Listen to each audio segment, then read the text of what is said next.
Bien sûr que la digitalisation influe l'organisation du travail, elle la transforme même, puisque aujourd'hui, le travail digitalisé, c'est d'abord l'inventivité, l'innovation, la créativité, pour trouver des produits et des services qui sont toujours nouveaux. Alors cette créativité, bien sûr, elle n'a de sens qu'ensuite, lorsqu'elle se traduit dans le réel, avec un travail en équipe, puisqu'il faut que l'idée, même si elle est géniale, puisse avoir une utilisation pour le consommateur.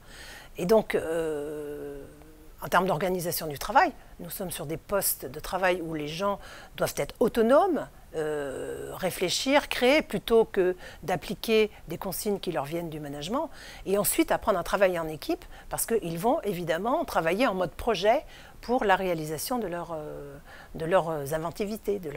leurs innovations. C'est ce que j'appelle la culture geek, avec des choses nouvelles qui vont de plus en plus dans une amélioration des usages, des produits et des services qui sont offerts aux clients.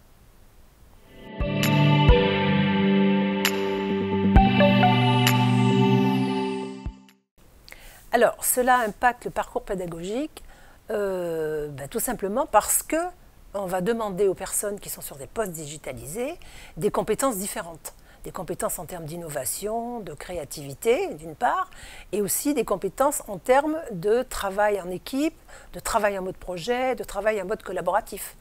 Et donc, cela veut dire des parcours de formation différents.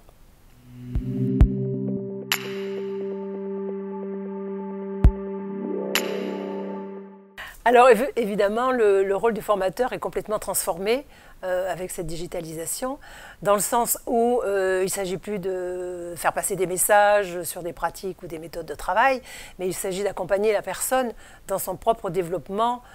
professionnel, d'une part, et en utilisant des outils digitaux, parce que sinon ce n'est pas congruent